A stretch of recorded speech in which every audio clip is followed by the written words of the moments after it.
CM KCR ఎన్నికల ప్రచారంలో ముందుకు దూసుకెళ్తున్నారు. ఇవాళ ఉమ్మడి మహబూబ్ నగర్ లో సీఎం కేసీఆర్ పర్యటన ఉంది. అలాగే ఆలంపూర్, కొల్లాపూర్, నాగర్ కర్నూలులతో పాటు కల్వకుర్తిలో బీఆర్ఎస్ ప్రజా ఆశీర్వాద సభలకు కేసీఆర్ హాజరు కానున్నారు. ఎన్నికల ప్రచారంలో భాగంగా కేసీఆర్ తాము చేసిన అభివృద్ధిని చెబుతూ ప్రతిపక్షాలపై విమర్శలు గుప్పిస్తున్నారు. బీఆర్ఎస్ 10 ఏళ్లలో చేసిన అభివృద్ధిని చూసి ఓటేయాలని ప్రజలకు కేసీఆర్ సూచిస్తున్నారు.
సీఎం కేసీఆర్ ఎన్నికల ప్రచారంలో ముందుకు దూసుకెళ్తున్నారు.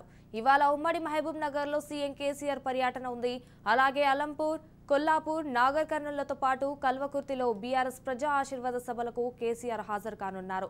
ఎన్నికల ప్రచారంలో భాగంగా కేసీఆర్ తాము చేసిన అభివృద్ధిని చెబుతూ ప్రతిపక్షాలపై విమర్శలు గుప్పిస్తున్నారు. బీఆర్ఎస్ 10 ఏళ్లలో చేసిన అభివృద్ధిని చూసి ఓటేయాలని ప్రజలకు కేసీఆర్ సూచిస్తున్నారు.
రైట్, దీనిపై మరింత సమాచారం మా ప్రతినిధి సాగర్ ఫోన్ ఇన్ లో అందిస్తారు. సాగర్,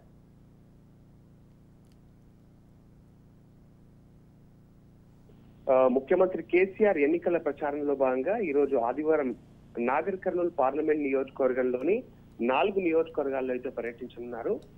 మొత్తం ఈ రోజు అయితే ఉమ్మడి మహబూబ్ నగర్ జిల్లా వ్యాప్తంగా కూడా 4 నియోజకవర్గాల్లో ఇటు సీఎం కేసీఆర్ పర్యటనలు అయితే ఉండబోతున్నాయి. అందులో నాగర్ కర్నూలు, కొల్లాపూర్, ఆలంపూర్, కల్వకుర్తి అసెంబ్లీ నియోజకవర్గాల్లో జరిగే బహిరంగ సభలకు కేసీఆర్ హాజరవుతున్నారు. ఒక్కసారిగా చెప్పుకోవాలంటే ముచ్చటగా 3వసారి ఈయన కేసీఆర్ ప్రచార సభలు మరింత ఆసక్తికరంగా మారుతున్నాయని కూడా చెప్పుకునే పరిస్థితి కూడా కనిపిస్తుంది. ఈ రోజు ఈయన పర్యటన వివరాలు ఒకసారి మనం గమనించినట్టయితే కేసీఆర్ పర్యటనకు మధ్యాహ్నం 12 గంటల నుంచి పర్యటన అయితే స్టార్ట్ కాబోతుంది. అయితే ముందుగా ఆయన ఆలంపూర్ నియోజకవర్గంలో జరిగే సభలో అయితే పాల్గొని ప్రసంగిస్తారు. అటు నుంచి తిరిగి కొల్లాపూర్ కు చేరుకొని అక్కడ సిట్టింగ్ ఎమ్మెల్యే బీఆర్ఎస్ అభ్యర్థి వీరం హర్షవర్ధన్ రెడ్డి సారథ్యంలో నిర్వహించే బహిరంగ సభలో ముఖ్యమంత్రి పాల్గొని ప్రసంగిస్తారు. అనంతరం సాయంత్రం నాగర్ కర్నూలు జిల్లా కేంద్రంలోని ఎమ్మెల్యే మర్రి జనార్దన్ రెడ్డి సారథ్యంలో జరిగే సమావేశానికి ముఖ్యమంత్రి కేసీఆర్ హాజరవుతారు. అక్కడి నుంచి చివరగా కల్వకుర్తికి జైపాల్ యాదవ్ ప్రస్తుత ఎమ్మెల్యే జైపాల్ యాదవ్ సమక్షంలో జరిగే సభలో సీఎం పాల్గొని అక్కడ ప్రసంగించే అవకాశాలు అయితే కనిపిస్తున్నాయి. మొత్తం ఇటు మనం ఉమ్మడి మహబూబ్ నగర్ జిల్లా వ్యాప్తంగా చూసుకున్నట్టయితే అభ్యర్థులకు ఈ ఎన్నికలు చాలా సవాల్గా మారే అవకాశం కూడా కనిపిస్తుంది. ఎందుకంటే అధికార బీఆర్ఎస్ పార్టీకి ఎన్నికలు సవాల్గా ఉండబోతున్నాయని చెప్పుకోవచ్చు. ఎలాగైనా తిరిగి మళ్ళా గెలవాలనే సంకల్పంతో అయితే సిట్టింగ్ ఎమ్మెల్యేలు ఉన్నారు. ప్రస్తుతానికి బలంగా ఉన్న ఇప్పుడు ప్రస్తుతానికి కాంగ్రెస్ కు పవనాలు వీస్తున్నాయని కూడా చెప్పుకోవచ్చు. కాంగ్రెస్ పవనాలను తట్టుకొని ఏ మేరకు విజయం సాధిస్తారన్న అంశంపై కూడా కొంచెం అయితే కాస్త టెన్షన్ అయితే బీఆర్ఎస్ శ్రేణుల్లో అయితే కనిపిస్తుంది. అయితే ఈ రోజు జరిగే ఎన్నికల ప్రచార సభలో అయితే ఎన్నికలకు పూర్తి స్థాయిలో సన్నద్ధం కావాలన్న ఉద్దేశంతో అధికార పార్టీ అభ్యర్థులు అయితే భారీ ఎత్తున ఏర్పాట్లు కూడా పూర్తి చేసుకుంటున్నారు.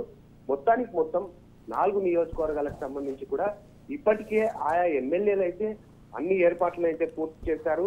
మొత్తం కూడా ఇప్పటికే ఇటు పోలీస్ బందోబస్తు కానివ్వండి, ఇటు సభకు సంబంధించిన ఏర్పాట్లు కూడా అన్ని విధాలుగా కూడా అన్ని ఏర్పాట్లు అయితే ఆయా నియోజకవర్గాల ఎమ్మెల్యేలు అయితే ఏర్పాట్లు అయితే చేశారు. సీఎం కేసీఆర్ సభలో ఈ రోజు ఏమైనా ఆయా నియోజకవర్గాలకు సంబంధించి ఏమైనా హామీలు ఇస్తారా? ఇటు అలంపూర్ నియోజకవర్గం చూసుకుంటే మొట్టమొదటి సభ అక్కడనే ఉండబోతుంది. అయితే అక్కడ ప్రస్తుత సిట్టింగ్ ఎమ్మెల్యే అలంపూర్ కు సంబంధించి సిట్టింగ్ ఎమ్మెల్యే అబ్రాహ్మ్ కాదని వేరే విజయుడు అనే పర్సన్ కి అయితే ఇచ్చారు, చెల్లా వెంకటరామరెడ్డి అనుచరుడు. అయితే ఈసారి అక్కడ ఏమైనా చెప్పబోతున్నారా? అలంపూర్ అబ్రహాం కి ఎందుకు టికెట్ ఇవ్వలేదన్నట్టు ఏమైనా డిస్కషన్ అవుతుందా అని చెప్పేసి వేచి చూస్తున్న పరిస్థితి అయితే కనిపిస్తుంది. మొత్తం ఈ రోజు అయితే ఉమ్మడి మహబూబ్నగర్ జిల్లా వ్యాప్తంగా కూడా 4 నియోజకవర్గాల్లో భారీ బహిరంగ సభలు అయితే ఎన్నికల ప్రచారంలో భాగంగా భారీ బహిరంగ సభలు అయితే ఉండబోతున్నాయి. సంధ్య ఫర్ ద అప్డేట్స్ సాగర్.